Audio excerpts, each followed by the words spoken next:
Hello and welcome to my channel. My name's Rich and this is Wristwatch Rescue, where yours truly brings back and rescues old vintage watches from the past. Now today on the bench I've got this beautiful Omega Seamaster from the early 1960s. It's got a Turrell stamped on the front of the dial. And it turns out that Turrell was is a jewelers from Switzerland. So they custom made these Omegas sometime back in the past. And what Omega would do is if you had a quantity of, say, 100 or more watches, they'd custom print your dial. And it wasn't that uncommon back in the day. Rolex actually had a customization program for years. Now this is actually a remove from the front. So I got this crystal press and easy does it. Oh, oops, that wasn't supposed to happen. But hey, look on the bright side. The watch is running now. Because when I took it out of there, it started up. I didn't think it was a runner when I first got it. But first I got to bring the hands off, then the dial, and then we're going to see, since it's running, I'm going to put it up on the time grafter so we can see what's going on. But here I'm just putting the watch hands in a nice safe place. And I'm going to put that dial in there right after I take it off here. Just a couple screws hold the dials on. And they put pressure on a couple of feet that are welded to the bottom of the dial. Kind of a nifty way to do it. Now, I threw this on the time grafter. As you can see, the rate, okay, what the rate is how many seconds a day, plus or minus, it's running. Well, this guy's running minus 242 seconds. I'd have to get my calculator out to figure out how many minutes that is. But the amplitude, that's how powerful the watch is running. And then the beat error, we'll get into that later, but it's not good. It should be under 1. As you can see, this watch really needs a service. And that's most vintage watches this age probably haven't been serviced for a number of years. So that's kind of where we're going to start. Now this is a automatic watch. You can see this little automatic rotor. So what that does is when you're wearing the watch, it swings around both ways, either way, and winds the watch up for you. So it actually is your motion of your body or your arm. As you can see, here's the little mechanism inside that does the winding. Now, of course, just like everything else in the movement, I'm going to take it completely apart, put it through the cleaning system, put it back together, oil it, lube it, and get it running again. That's kind of what we do in watchmaking. Now, if you'd like to do this hobby, it's really fun because it doesn't take a whole lot of tools. As you can see, tweezers, screwdrivers, and a few other things. You can get started really inexpensively with this. Now, next thing I'm doing is going to take the balance out of the watch because it's very susceptible to getting damaged if you drop the screw in there or missed with your screwdriver and hit the hairspring. But it's really the beating heart of the watch. And you'll notice when I flip this thing over how delicate the hairspring is. It's very, very tiny, and it's very easy to get out of shape. Now you can see how tiny that spring is. It's really tiny. Now I'm going to take that off and put it someplace real safe while I'm continuing on. Now I'm going to take out these 2 pallet fork bridge screws to get to the pallet fork because it's the next thing that's pretty delicate in a watch. Now when you release the pallet fork, if there's any energy or power stored up in the mainspring, it's going to take off like a rocket. So I'm going to hold this ratchet wheel with my screwdriver as I pop this off. Oh, wait, no, now that's not supposed to happen that way. I got tricked. There's your pallet fork. Now, that ratchet wheel, it's a 2-part ratchet wheel. I hadn't experienced that before. So I was holding the bottom part with that screw and the top part just took off. So all my energy and my mainspring came out at one time. Not good practice. No harm done. I mean, it's not the end of the world. Now I'm going to take the crown wheel screw out. The crown wheel is actually what winds the watch. So when you turn the crown on the outside of the case, this is what turns, and the gears on that seat, the crown wheel seat, will turn the ratchet wheel, though I just laid that on. So it's kind of a unique little process the way they do it. 3 pieces, simple. It still amazes me how things are engineered by Omega. They're just beautifully engineered.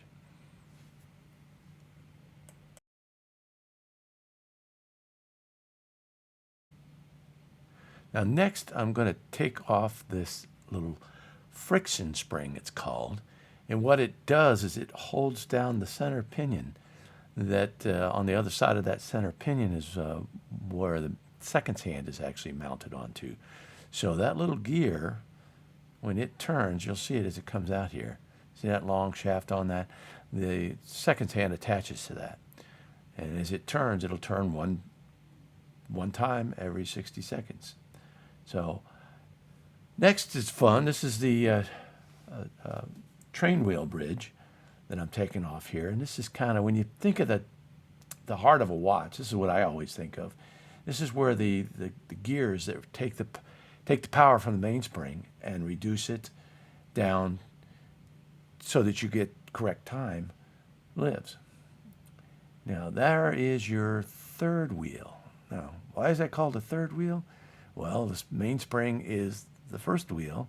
That center wheel, and then you have the third is actually the center wheel is your second wheel, and then the other one's a third, the fourth.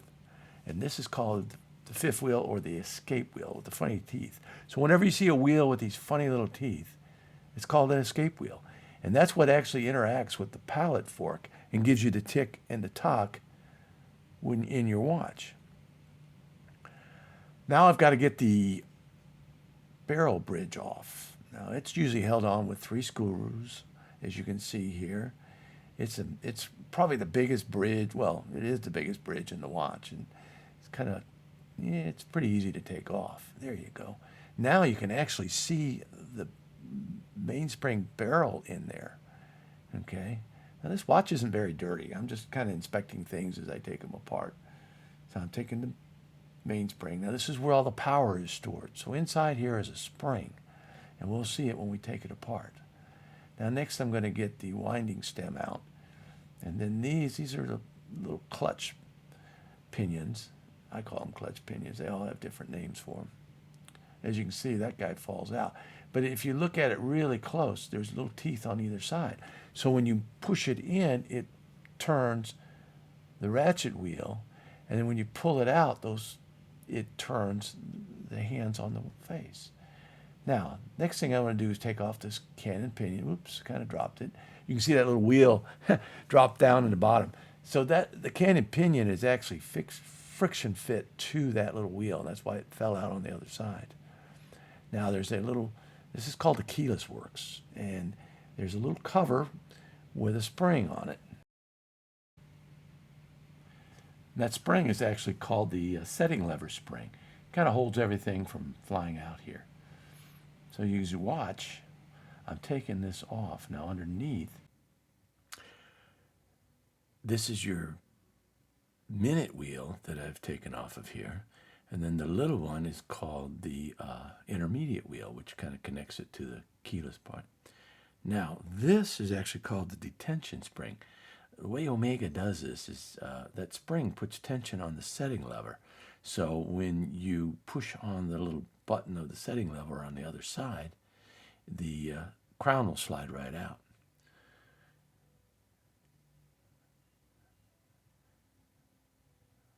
As you can see, yeah. Now, I'm going to take this yoke spring out of here. And this can be tricky. The reason I've got that yellow stick there is so that spring doesn't fly across the room, because otherwise I'll be down on my hands and knees. They do like to take off. But everything looks pretty good. I don't see any rust. If you use it, well, wait a minute. There's some rust here on the setting lever. Just a little bit of surface rust on the top, nothing on the bottom. Now this thing is called the yoke, and it's kind of a neat little part. It kind of looks like the country of Italy is what I call it. Now we need to get the mainspring out of here. Let's see what it looks like. It looks pretty clean, actually. A little bit of hair in there. Somebody, goodness, whoever put it in there last. Now this is called a barrel arbor. Now that's what actually hooks onto the spring. When you wind up the watch, that grabs the spring and puts a tension on it. Now this is kind of a little tricky procedure too, because if you try and do this all at once, you're going to be getting it right in the face. Now if you've noticed, I've taken off my finger cots because I just can't do this with finger cots. It always gets caught. So I kind of sped that up. After all the parts have been disassembled, I'm putting them in these baskets, and then they're going to go through a wash. And it's a 3-step process. The first one is a wash. Then this first rinse gets a lot of the wash chemicals off. And then there's a second rinse. It's a little bit, you can see they get clearer as they go. And I spin it off, and then it goes into a heat. Now, I'm not going to reuse that mainspring. I just like putting new mainsprings in if it's possible. And with Omegas like this, you can easily find one. I think I paid $12, $13 for this one. It wasn't bad. Now, when you put this in, if you just want to push it in, it's going to be the exact same size as the barrel. And you just kind of push it in with even pressure. Yeah. Oh, yeah, you got to get it all in, or you'll be springing it out. And let's watch here. Oh, there we go. Got it in there.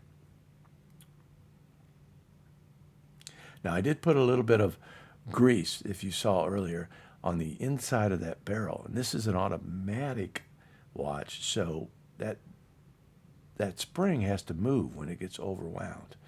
Now I've got to redo the arbor, the barrel arbor, and it just you gotta kind of fight with these things and wiggle them in there. But once you get them in there, they'll catch onto the little hook. There's a little hook in the end of that spring. And then all you got to do is put the lid on it. And of course, got a special little tool for that. There's a special little tool for everything. Going to put a little lubrication on the top here. Then I'm going to put my cover on. And once we have the cover on, we can start reassembling the watch. So the barrel is going to be the first thing that goes in to the main plate. So I'm just going to snap this little guy down here, and we're ready to roll.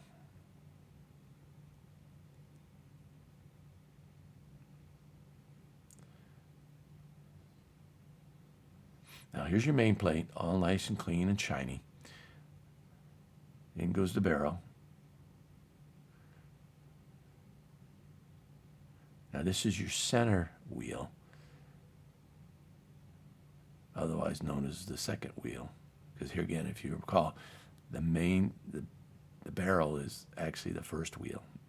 Depending on whose school of watchmaking you go to. As you can see, as the power releases, that main wheel turns. Now I'm putting back the train of wheels. I'm going to start with the escape wheel, setting them very gently into their pivots. Now, when I say pivots, they're jewels. The jewels are these man-made synthetic jewels, rubies actually, but they're man-made. They're one step down from the hardness of a diamond, so they can go years, 60, 70, 80 years without wearing out. Now, what I have to do is very carefully set these. Yeah, this is nerve-wracking. This is nerve-wracking. This is one of the most difficult parts about watchmaking, or I should say putting the watch back together. All three of these wheels have to go in their little pivots. As you can see, I'm trying to do it. There we go. There we go. You saw that one spin. That worked out good. And then the fourth wheel, and then this is the third wheel. And if you notice, they're kind of standing up on their own. Then I take the train of wheels bridge and gently set it down on top. Now, if I put any force on it, because they're not in their pivots. See, there's pivots on the top and on the bottom.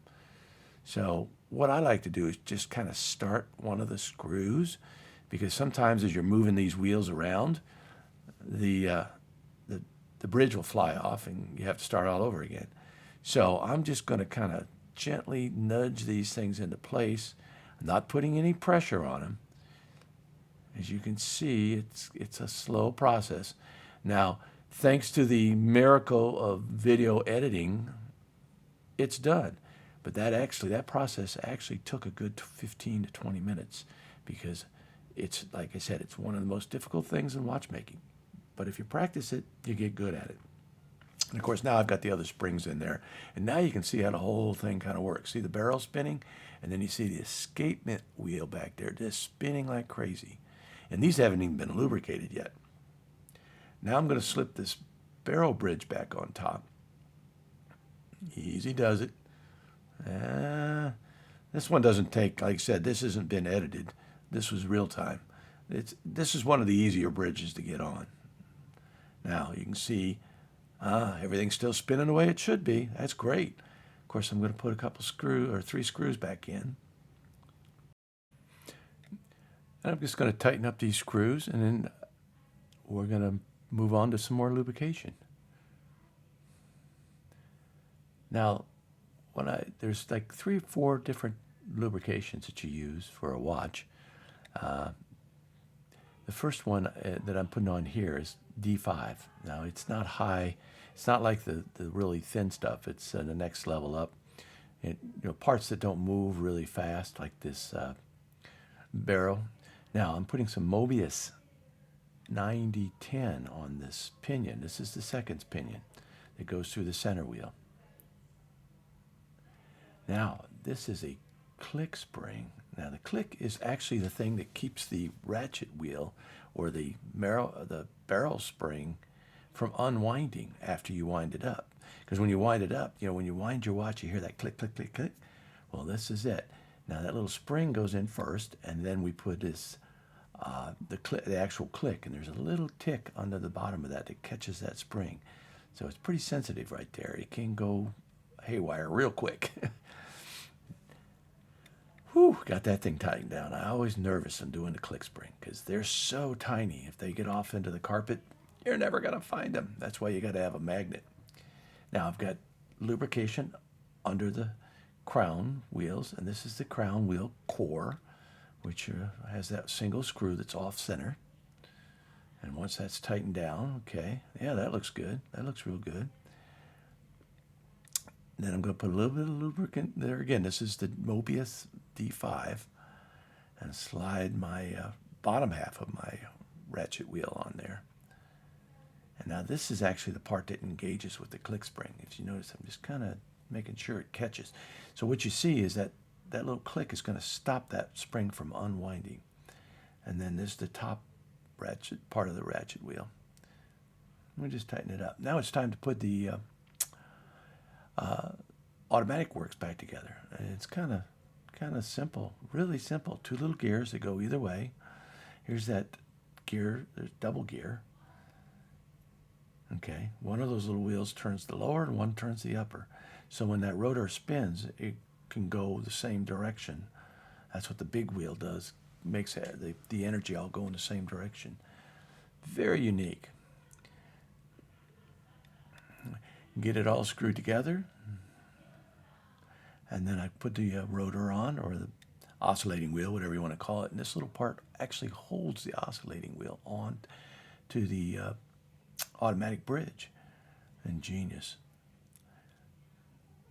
And once that's screwed down, we're done.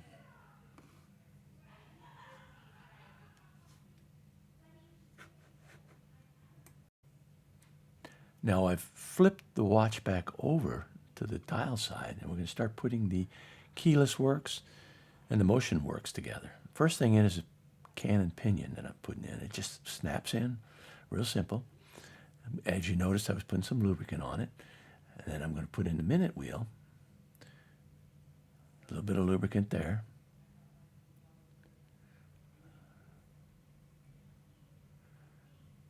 Then we're going to do the same thing, lubricate that post there, and put on the intermediate wheel. After the intermediate wheel's on, we're going to put the winding pinion and the clutch wheel in. Now the clutch wheel, and I'm putting this blue grease on there, as you can see. That's another Mobius product. It's for high friction parts. It keeps, these parts have some real torque on them, so we want to keep them from shedding off metal shavings or something. So I put the winding pinion in there first, and then I'm just going to drop the clutch wheel in there. Easy, easy. Oh, yep, there we go.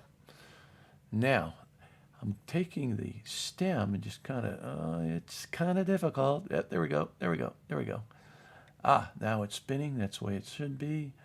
Now, I can't engage the intermediate wheel until I get the yoke and the yoke spring on and the rest of the keyless works together. So first I'm going to put on the yoke, my little map of Italy. And it fits down in that groove on the winding pinion. Now this is the setting lever. See that little post? That's actually going to go down through the hole and come through the other side. Now I'm going to put a little grease on this blue grease again. Here again, that's for high friction areas. I'm just going to drop it down in that hole. Easy, easy. Oh, come on now, Rich, you can do it. There we go. I got it, I think. Yes, there it is.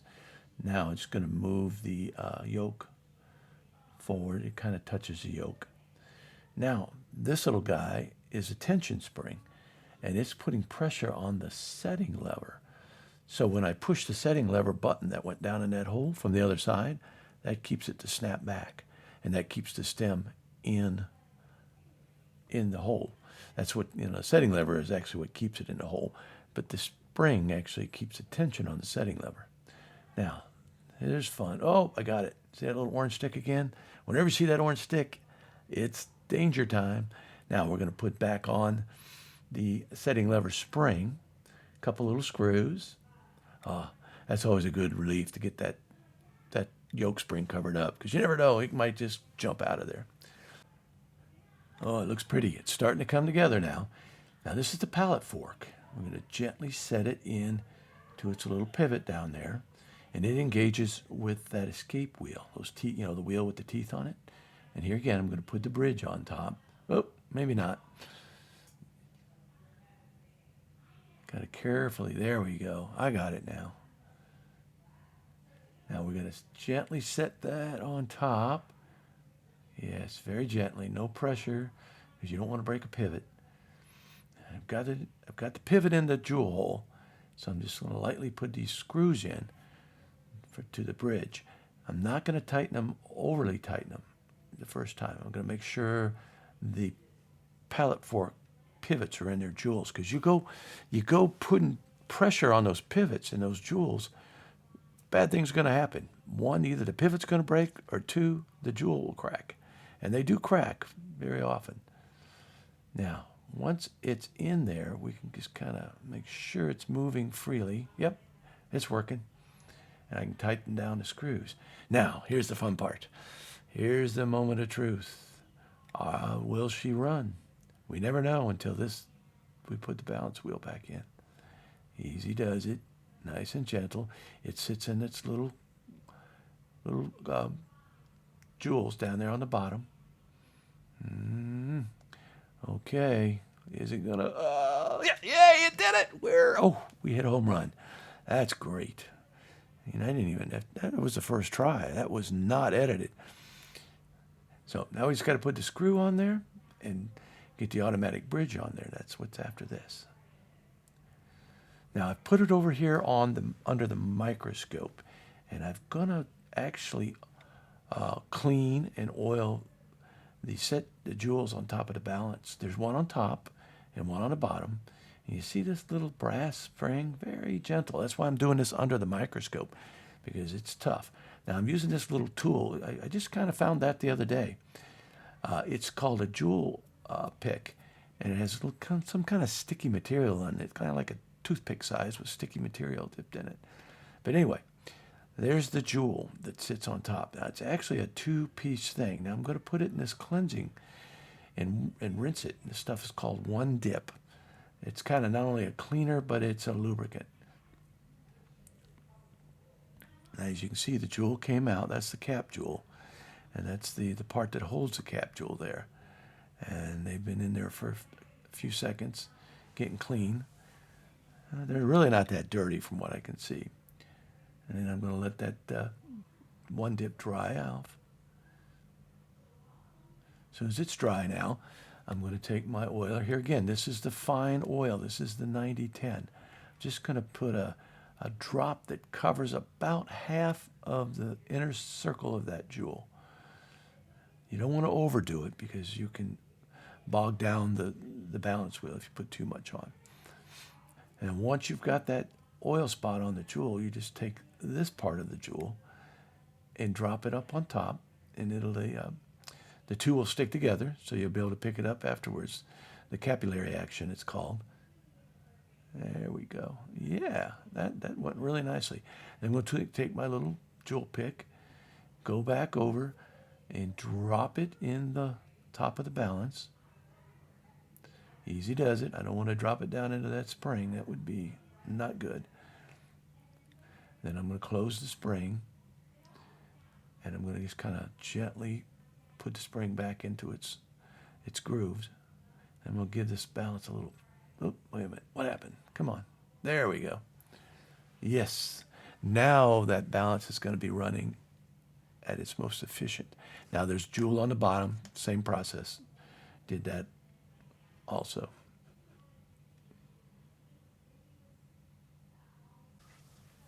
While I have this under the microscope, I'll show you how I oil the other jewels. Now this is the top of the train wheel bridge.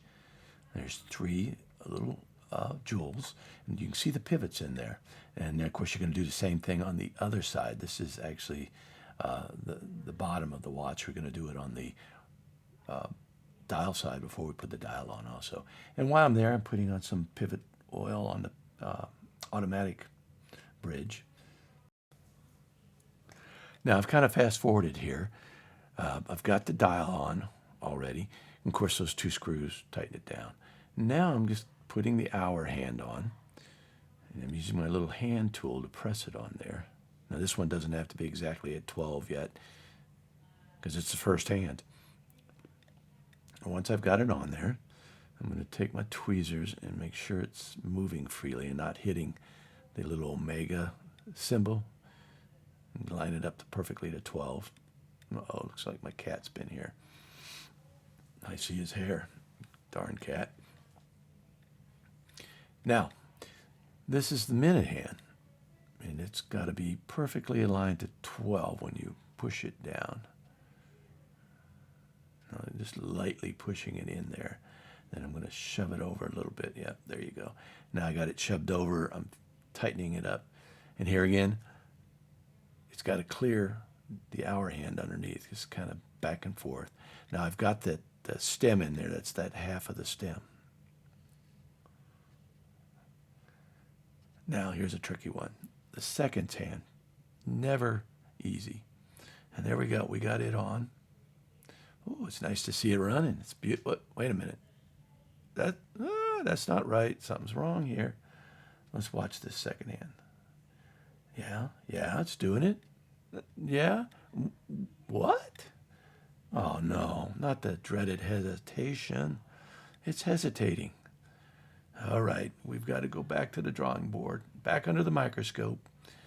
Yep, there's the culprit. That little tension spring on the center pinion. Now, the other end of this little gear is the seconds hand is attached to. And see how it's got a mesh gears with this other bigger wheel? Well, this little spring's got to hold it down. So, first things first, I'm going to take that spring out of there. Oops, like I said, things don't always go easy. But thank goodness I've got this. I'll tell you, this jewel pick thing has really saved a lot of effort. Now, I'm back under the microscope, and as you can see, it's bent. The part that was on top of the center pinion is supposed to be down flat. or have a little more bend or less bend in it. Let's put it that way. Now, when I stick my tweezers under here, yeah, you'll be able to see it shouldn't have that gap there. So what I'm going to do is bend that down. There we go. So now it's bent down, and I'm going to reinstall it. And you can see it's touching the pinion now. Now, putting that screw in without it getting into the balance can be difficult. That's why the Rodico. Anyway, this green putty-looking stuff, it's called Rodico. It leaves no residues. It holds the parts. It's really an amazing stuff. It's kind of a unique thing that only the watchmakers know about, I see. Now, before I put it in the case, I'm going to wash the case in the ultrasonic cleaner. Now, I'm going to leave it in there. I'm going to put in the rings and all the pieces and parts of the case. And then once it's done, it ran for about 10 to 15 minutes. The parts are nice and clean now. It's going to take them out, kind of rinse them off. Now, here's my case. You can see that case is beautiful, nice and clean. Now, here's that two-part stem. You can see where the crown, it will connect to that stem, because the only way you're going to get that thing, this is what it looks like when it's together. I just thought I'd put it together because you're not going to be able to see that once it's in the case. But now the stem, the first part of the stem is into the movement, and now you just kind of drop it in. Okay, fiddle with it for a few minutes. There's a little tension spring. Yeah, we'll move that tension spring. There we go. We got it. Now I'm taking the second part. The actual crown has that little jaws on the bottom of it. You can see it. And I've got to just kind of push it in there. Okay, that took a lot longer. That's why I cut to the finished product, because it's difficult to put those in. But now, crown's in, ready to roll. We're so close. All we got to do is get the crystal on and the bezel on, and we've got a finished watch. Now you can see it's ticking smoothly. The seconds hand is not hesitating at all. So that little spring was what it was. Now this is a little blowing tool. I'm blowing off any dust, cat hair, off the inside of the crystal and also off of the dial. Now I'm going to gently set it on here first. Just make sure that the seconds hand is clearing and not dragging. Just putting some little pressure on it with my fingers. Yeah, looks good. Now, this is called a crystal press. If you notice, I've got the watch in there. I'm pushing down on it. Now, I put that plastic in there so I don't scratch the brand new crystal. This is a new crystal. I didn't go with the original crystal. It was too beat up. But now, it's nice and tight. Wow, it is gorgeous. It is a pretty, pretty watch.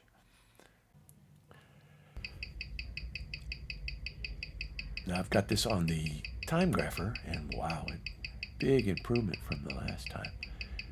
Hey, -5, -11, I can live with that. 200 amp, it's okay. 0.4 on the beat era, pretty darn good for a 60-plus watch, 60-year-old plus watch. It's pretty darn good. And here it is, all finished with the Rally watch band on it. It is a really gorgeous watch. I can't wait to put this on my wrist and wear it. It cleaned up so nice, and that patina on that dial is gorgeous.